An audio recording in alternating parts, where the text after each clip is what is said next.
السلام عليكم ورحمة الله. أهلا بيكم في مكان هتلاقوا فيه كل مرة حاجة جديدة.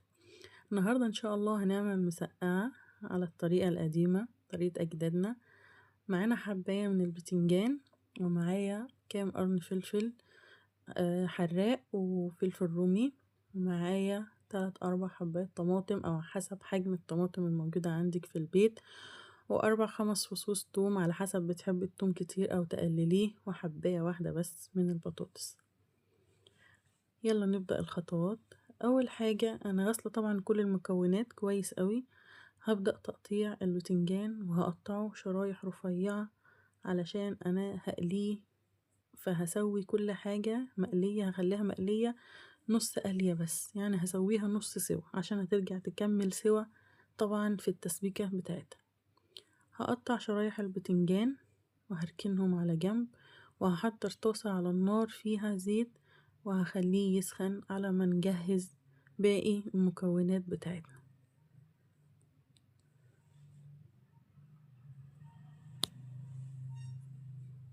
في طبق هشيل فيه البتنجان وهركنه على جنب، ومعايا حبات البطاطس طبعا انا قشرتها وغسلتها كويس، وهبدأ ان انا اقطعها مع حضراتكم مكعبات صغيرة.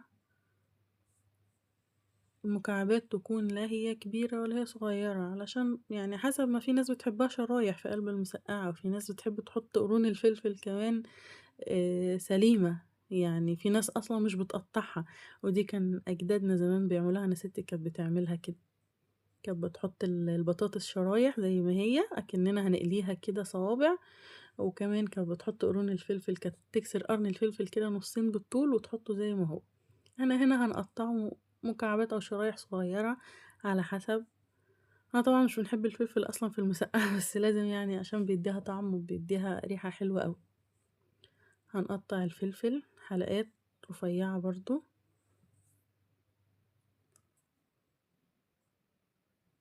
ومعايا التوم. انا الهراسة بتاعة التوم بتاعتي بصراحة انا مش لاقياها، معرفش عيالي ودوها فين، فانا عملته في الهون، دقيته في الهون. هبدأ في تحمير البطاطس، هنزلها على طاسة تكون الزيت سخن، او هبدأ اقليها، وعلى ما تتقلي معايا حضرت طاسة تانية او حلة تانية او كسرونة الموجودة عندك على النار، وكام معلقة زيت، ونزلت بالكام فص توم اللي هرستهم معاكم.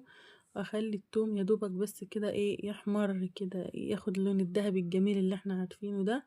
وطبعا الطماطم معايا كنت ضربتها في الخلاط، وكمان حطيت عليها اثناء ما انا بضربها قرن فلفل احمر حراق، ونزلت بيهم على الثوم. وهضيف للتسبيكة بتاعتنا بقى الجميلة رشة سكر ورشة ملح وشوية كزبرة ناشفة وشوية كمون، وهقلبها وهسيبها تتسبك بقى كده على الهادي. هو ده البطاطس، السوا بتاع البطاطس اللي احنا عايزينه، ما تكونش محمرة قوي، يعني تكون نص سوا او 3/4 سوا. هنزل بالبتنجان وهحمره، وبرضو هخليه نص سوا، مش هخليه يعني يكون مستوي قوي او متحمر قوي. هو ده لون البتنجان اللي احنا عايزينه معانا،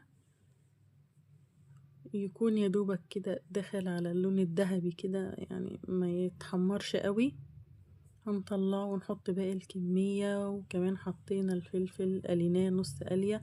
هنا التسبيكة وهي داخلة على سوا انا حطيت لها نص كوباية مية، ورجعت خليتها كملت تسبيك تاني، ورجعت بقى بعد ما اتسبكت زودت لها كوباية مية كمان، وحطيت باقي المكونات وسبتهم على النار 10 دقايق يستووا. وبعد كده حضرت طاجن وحطيتها في الطاجن وحطيتها في الفرن تحت الشواية لمدة 3 دقايق، خدت لون، وبألف هنا وشفا.